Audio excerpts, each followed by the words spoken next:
Hey guys, Chris again from ClassicVWBugs.com, and in this video I'm going to show you how to replace your front tranny mount. Now many times your front tranny mount gets corroded and old and it's brittling apart and it's getting all mushy, and you're going to want to change that if you see that. And as you can see here, we started unbolting our front mount here. We took the four nuts off and we're basically trying to get that out. And this is basically for somebody who's in his garage who's got to change this mount. So what you're going to want to do first is take out your back seat. And then on the top of the tunnel under the back seat is that inspection plate cover. You're going to want to take that cover off, and underneath you'll find your shift coupler. And your shift coupler is held on by a 8mm bolt. It's a square-headed bolt. So you're going to want to undo that, but if you have a coupler that looks like this, you're going to want to replace it. That's pretty nasty. Now there's the bolt you're going to have to remove. Once you take that out, that coupler will come free. If you lose the bolt, you can buy them new from SIP1 or Wolfsburg West. Here's my 8mm wrench, and I'm taking out that bolt. Now you saw in the picture before there was a wire through the hole on the top of that bolt, and that's basically to stop it from backing off, and you tie that off. You tie that onto the coupler somewhere. And there's the bolt. It's got a pointed end on it, and it should slide right off the shaft that's on the tranny. If it is stubborn, you can use your shifter and move that back and forth, up and down, and you should be able to free it up. I then usually put the bolt back in a couple turns just so I don't lose it. But you don't want to go down too far to prevent it from the shaft coming off. But here's your motor that I took out. You're going to want to take your motor out. I have a video on how to do that, so check my YouTube channel for that. And then you're going to want to get a jack underneath the tranny and jack it up a little bit just to free up some tension. And you're going to want to take these bolts out that hold the horseshoe to the front mount, the rear mount of the tranny under the bell housing. It's an 1 1/16 bolt. You can use an American socket to take those out.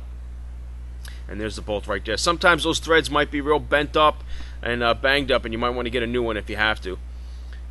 And here's the wing nut for the clutch. I'm actually loosening that up almost to the end, just so I have a little more room for the tranny to move backwards so I can take the mount out, as you can see here. Now we got a pry bar or a crowbar. You can get underneath there and start prying the mount towards the rear of the car. As you can see, the tranny is starting to move because it's freed up. Now we didn't unbolt the axles or anything. I'm trying to do the least possible right now to get this mount out, so I don't want to undo the axles. But so here's what you're going to want to do. You're going to want to get that crowbar in there or pry bar and start moving it away little by little. Don't horse it too much. We don't start snapping anything. See, the tranny moves pretty nicely now that it's pretty much unbolted in the front and the coupler is unhooked. So that's pretty good.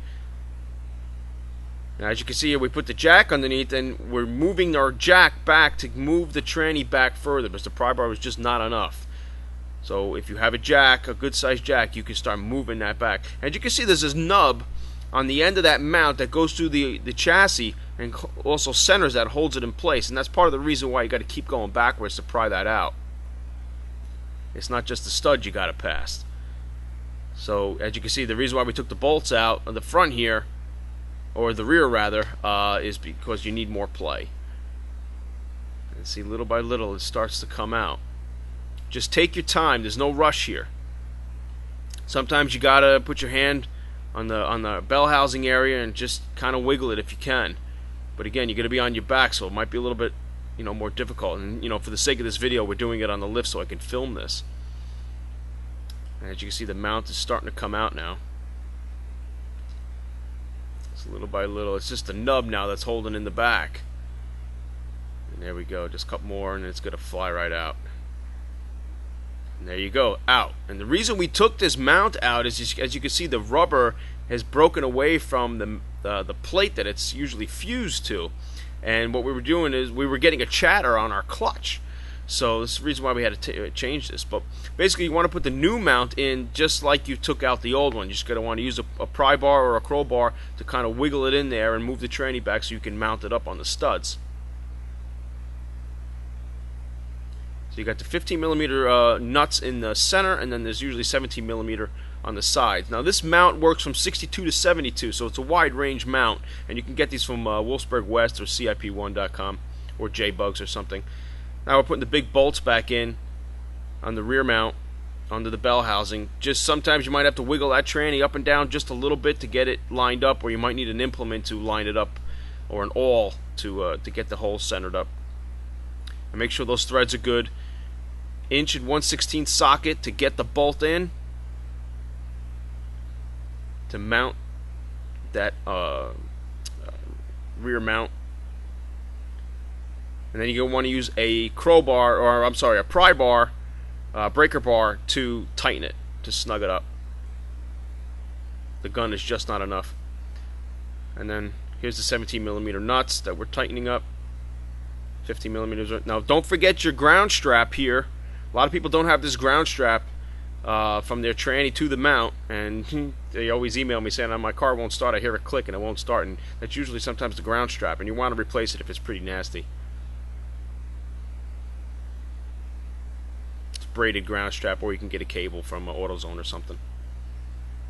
So just snug it up those nuts, and basically that is it. You are done. You just replaced the front trans mount, and you did it in your garage without unbolting axles or anything from your transmission. And that's basically it. Install your motor, and then once you do that, you can hook up your coupler, and you're ready to go. If you have any questions, Chris from ClassicVWBugs.com.